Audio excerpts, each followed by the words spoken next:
دو تا جمله، اگر این دو تا جمله را مشکلمون باش حل بکنیم، جامعه ما جامعه آبادی خواهد شد. این دو تا جمله خیلی ساده میگویم. این دو تا اعتقاد هست درباره الله. این جمله را از صمیم دلت باید بگی، به فرزندت و خانوادت یاد بدید. الله. الله چی؟ الله عزیز، الله عظیم. از این ساده تر میشه گفت عقیده رو؟ الله عزیز، الله عظیم. الله عزیز چه قدرتی ایجاد می کند، الله عظیم چه قدرتی ایجاد می کند.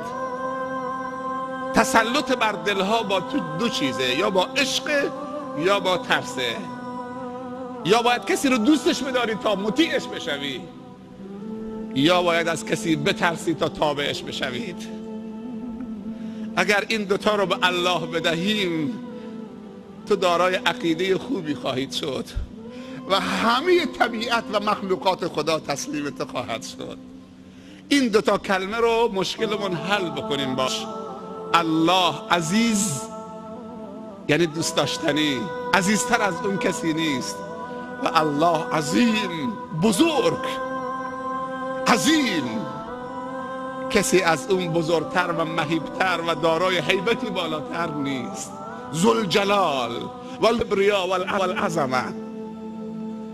به همین سادگی همه پیامبران خدا این دو جمله را گفتند.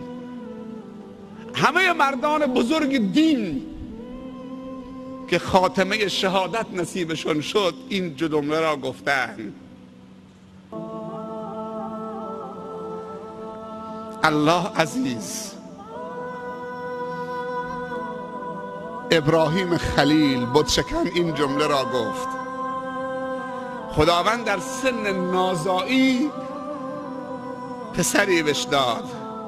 پسر بزرگ شد، پسر عزیز دلش شد، تعلق قلبش قوی شد نسبت به اون عزیزش.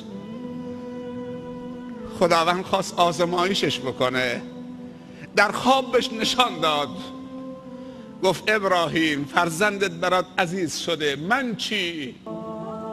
من رب تو هستم، خالق تو هستم، همه کاره تو هستم. حیات و من به تو بخشیدم، زن و من به تو بخشیدم، فرزند و من به تو بخشیدم، محبت و من به تو بخشیدم.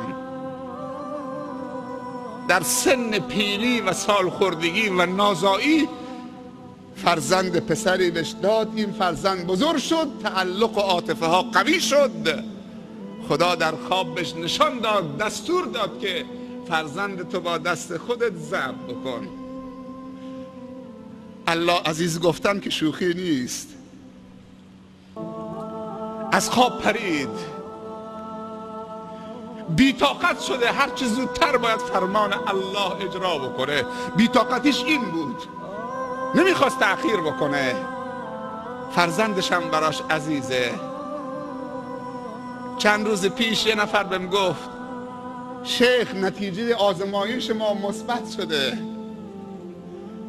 2 سال 3 سال بیشتر نیست ازدواج کردن، 2 سال بچه دار نشده. زجر میکشید، زجر 20 فرزندی 2 سال. کسانی بودن 15 سال بچه دار نشدن، 2 سال ازدواج کرده، پریشان بود. شیراز و یزد و جاهای دیگه. چند روز پیش خیلی خوشحال بود، گفت یه خبر خوشی بهت بدم، نتیجه آزمایش مثبت شده. من میخوام بچه دار بشم، پدر بشم بعد از 2 سال ازدواج. چقدر بچه عزیزه، در سن نازایی، سالخوردگی، 100 سال. خدا فرزندی پسری بهش میده. عزیز میشه یا نمیشه؟ بعد که کمی بزرگ میشه، بابا گفتن یاد میگیره، همراه باباش این طرف اون طرف. در خواب میبینه که خدا بهش میگه با دست خودت ذبحش بکن. از خواب میبره، بی طاقته که فرمان خدا را اجرا نکنه. والعیاذ بالله. بچه رو میبره به صحرا، شروع میکنه، مشورت میکنه نظر تو چیه فرزندم؟ امر خداست، تو عزیزی، الله عزیز تره. الله عزیز.